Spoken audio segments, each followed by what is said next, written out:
What if I told you that the rice sitting in your pantry right now could be infested with bug eggs, and you'd never know until it's too late? In this video, you'll discover the dirt cheap storage method that keeps rice fresh for literally decades, why the popular Mylar bag method is actually overrated for rice, and the surprising science that makes rice self-preserving. Plus, we'll expose the hidden threat lurking in bulk rice and show you exactly how to eliminate it. Welcome to Crisis Horizon, where we turn everyday survival knowledge into practical action. If you're serious about food security and smart prepping, hit that like button and subscribe so you never miss a video that could make the difference when it matters most. Rice feeds more than half the world's population. That's not just a statistic, that's a testament to why this humble grain has been the backbone of human civilization for thousands of years. And if you're watching this video, you already know that rice isn't just food, it's security, it's peace of mind. It's knowing that no matter what happens, you've got the foundation to build your meals around.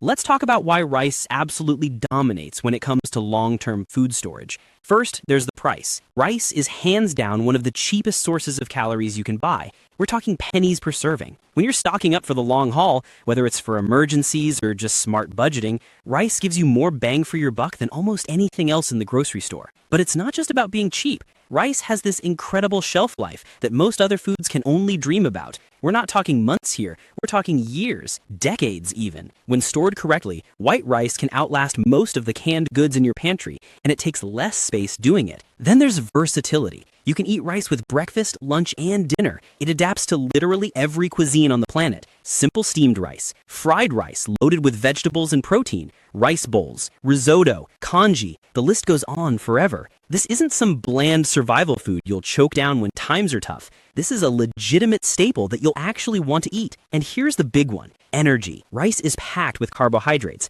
which means it's dense with the calories you need to keep going. In an emergency situation, having a reliable source of energy isn't just convenient, it's critical. Now, before we go any further, we need to address the elephant in the room. Not all rice is created equal when it comes to storage. White rice and brown rice might look similar, but they behave very differently over time. White rice is the absolute gold standard for long-term storage. Why? Because it's been processed to remove the outer layers, the bran and the germ. Those layers contain natural oils, and while they add nutrition, they're also what causes rice to go rancid. White rice doesn't have that problem. It's stable, it's reliable. It can sit in your storage for decades without degrading. Brown rice, on the other hand, still has those outer layers intact. That makes it more nutritious in the short term, with more fiber, vitamins, and minerals. But those natural oils are a ticking time bomb for long-term storage. Brown rice can go rancid in as little as 6 months, even under good conditions. If you love brown rice, by all means, keep some around for everyday cooking. But for long-term storage, white rice wins every single time. Here's a bonus tip that not many people know about. If you're watching your carbohydrate intake but still want to eat rice, there's a clever trick you can use. Add a teaspoon of coconut oil to every half cup of rice while you're boiling it. Once it's cooked, refrigerate it for 12 hours and eat it cold. This process actually changes the structure of the starches in the rice, reducing the amount of digestible carbohydrates your body absorbs. It's not magic, but it does make rice a bit more friendly for people monitoring their macros. Just something to keep in your back pocket. Now, let's get into the meat of this video, how to actually store rice so it lasts for decades. And here's where things get interesting, because the method most people recommend isn't necessarily the best one. If you've done any research in food storage, you've probably heard about Mylar bags. They're everywhere in the prepping community, and for good reason. They're fantastic for storing a lot of different foods. But here's the truth that nobody seems to want to say out loud. For rice specifically, Mylar bags are overkill, and they come with some real disadvantages. Let's start with cost. Mylar bags aren't expensive individually, but when you're storing large quantities of rice, and you should be if you're doing this right, those costs add up fast. You need the bags themselves, oxygen absorbers for each one, and an impulse sealer to close them properly. Before you know it, you're spending a significant chunk of money on packaging alone. Then there's the labor factor. Filling Mylar bags with rice is tedious. You've got to scoop or pour carefully to avoid spills, insert oxygen absorbers at just the right moment, seal the bags before the absorbers activate, and then store them in a way that protects them from punctures. It's not complicated, but it's time-consuming and, frankly, more work than necessary for rice. Don't get me wrong, Mylar bags have their place. They're excellent for foods that need serious protection from light, air, and moisture. But rice? There's a simpler way. A way that's been used successfully by experienced preppers for decades. A a way that costs almost nothing and uses materials you probably already have in your house. I'm talking about airtight bottles, specifically 2-liter soda or seltzer bottles. Yes, you heard that right. Those same plastic bottles that you throw in the recycling bin after your last family barbecue are actually perfect containers for long-term rice storage. And here's why. First, they're engineered to be airtight. These bottles are designed to keep carbonation in and air out. The same seal that keeps your soda fizzy is exactly what you need to keep rice dry and protected from pests and moisture. Second, they're free, or near free if you're buying them specifically for this purpose. Most households go through plenty of bottled beverages, which means you've got a steady supply of containers that would otherwise be trash. Third, they're reusable. With proper cleaning, you can use these bottles over and over again. That's sustainable, practical, and it saves you money in the long run. And fourth, this is the big one. They're incredibly effective. When you pack rice tightly into these bottles, something amazing happens that we'll talk about in detail later, but the short version is this. The rice itself creates a preservation environment that can keep it fresh indefinitely. Now, you're not limited to just soda bottles. Glass jars work beautifully too. Think old pasta sauce jars or large juice containers. Really, any container that has an airtight seal and can be thoroughly cleaned will do the job. The key word there is thoroughly. If you're reusing a container that held anything sugary or acidic, you need to wash it completely. Any residual sugar can attract pests or promote mold growth. Any moisture left inside can compromise your rice. So take the time to clean your containers properly and let them dry completely before you start filling them. All right, let's walk through the actual process step by step. This is going to be straightforward, but there are a few critical details that make the difference between rice that lasts a few years and rice that lasts forever. First, gather your supplies. You need white rice. Buying in bulk from warehouse stores like Costco is ideal for quality and price. You need clean, dry 2-liter bottles or other airtight containers. You absolutely need a funnel. Trust me on this, trying to pour rice into a bottle without one is an exercise in frustration. You'll want a permanent marker for labeling, and optionally, you might want bay leaves or oxygen absorbers, though as we'll discuss later, these aren't strictly necessary. If your bottles previously held soda, juice, or any other beverage, wash them thoroughly. Use hot soapy water and rinse multiple times to remove every trace of sugar and residue. Then, and this is crucial, let them dry completely. Turn them upside down, shake out any water droplets, and give them plenty of time to air dry. Any moisture at all can ruin your rice, so don't rush this step. Once your bottles are clean and dry, it's time to fill them. Rip open your bag of rice and start scooping it into the bottle using your funnel. If you skipped buying a funnel, you're about to understand why that was a mistake. Rice gets everywhere without one. Now, if your funnel has a narrow tip and the rice keeps getting jammed, here's a pro tip. Cut off the very end of the funnel to widen the opening. The rice will flow much more freely. Now, here's where technique really matters. As you fill the bottle, you need to pack the rice down. This isn't optional. This is absolutely critical to the success of this method. After every few scoops, tap the bottle firmly on your counter, or take a wooden spoon handle or chopstick and push down on the rice to compress it. The goal is to pack as much rice as possible into the bottle while removing as much air as possible. Why does this matter so much? 2 reasons. First, you're maximizing your storage space. The more efficiently you pack, the more rice you can store in the same amount of space. Second, and this is the game changer, you're creating the conditions for the rice to preserve itself. We'll get into the science of that in a moment, but for now, just know that tight packing is essential. Keep filling and packing until the bottle is completely full. And I mean completely. You want rice all the way to the top with minimal airspace left inside. Then screw the cap on tightly. Make sure it's sealed properly. Give it an extra turn to be sure. Finally, grab that permanent marker and write the date on the bottle. This seems like a small thing, but it's important for stock rotation. You'll want to use your older rice first and replenish your supply as you go. And having dates clearly marked makes that easy. Now we need to talk about something that most people don't even realize is a problem until it's too late. Rice weevils. These tiny pests are the nightmare scenario for anyone storing bulk grains. And here's the scary part. They're probably already in your rice before you even bring it home from the store. Rice weevils are small beetles that lay eggs inside grains. The eggs are microscopic. You can't see them with the naked eye, but give them the right conditions, and those eggs will hatch into larvae that eat your rice from the inside out. By the time you notice the bugs crawling around, they've already destroyed a significant portion of your stored food. This isn't just a theoretical problem. This happens to people all the time. You store rice in your pantry, everything looks fine for months, and then one day you open a container and it's crawling with little brown bugs. It's disgusting, it's wasteful, and it's completely preventable. Here's the solution, and it's remarkably simple. Once you've filled your bottles with rice and sealed them, put them in your freezer for 5 days. Not overnight, not 48 hours, 5 full days.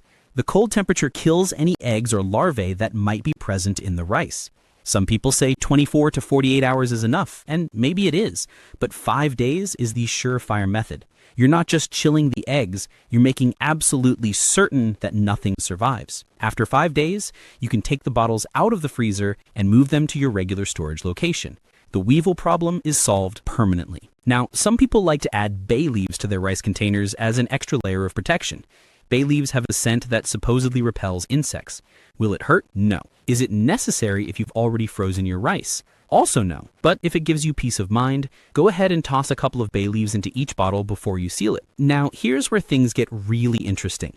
Let's talk about oxygen absorbers. These are small packets filled with iron powder that react with oxygen, effectively removing it from a sealed container. In the food storage world, oxygen absorbers are considered essential for preventing spoilage and pest infestation. The standard recommendation is to use 300 to 500 cubic centimeters of absorption per gallon of rice. If you're storing rice in a 5-gallon bucket, you'd use about 2,000 cubic centimeters worth of oxygen absorbers. But here's a secret that experienced rice storers know. You might not need oxygen absorbers at all. And the reason is fascinating. Rice itself is a natural oxygen absorber. When you pack rice tightly into an airtight container, the rice begins to absorb the oxygen that's trapped inside. Over time, usually within the first year, you'll actually see physical evidence of this happening. The sides of your plastic bottles will start to look slightly compressed or sucked in.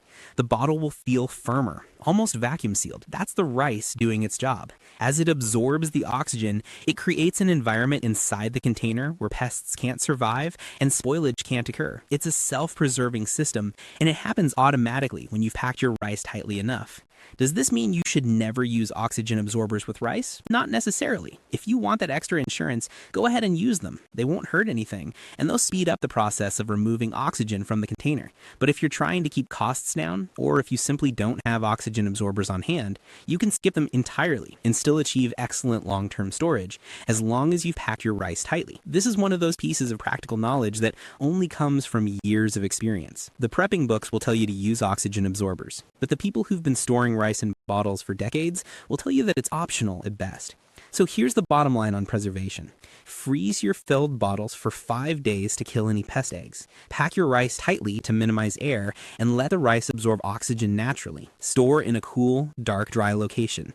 Do those things and your white rice will last indefinitely. Not for a few years, not for a decade. Indefinitely. As in, you could pass these bottles down to your grandchildren and the rice would still be perfectly good to eat. The science backs this up.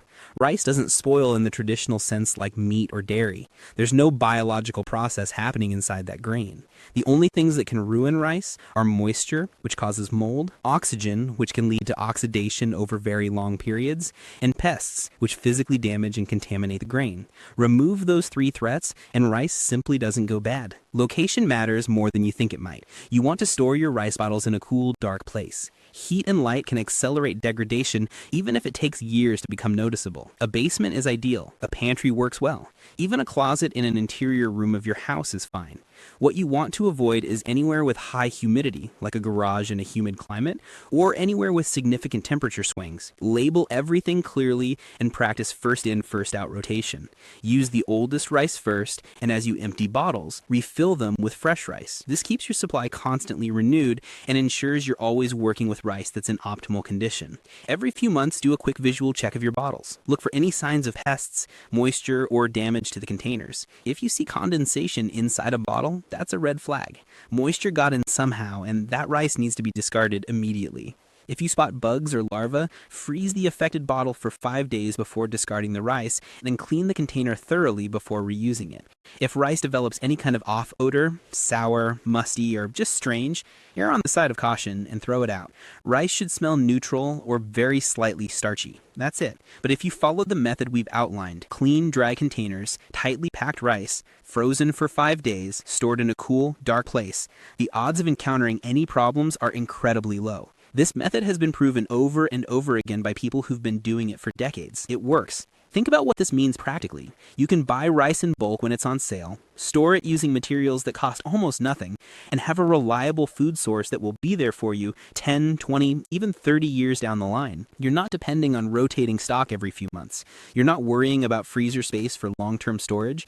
You're not spending a fortune on specialized equipment. This is food security that actually makes sense. It's accessible, it's affordable, it's proven, and it gives you the peace of mind that comes from knowing that you're prepared.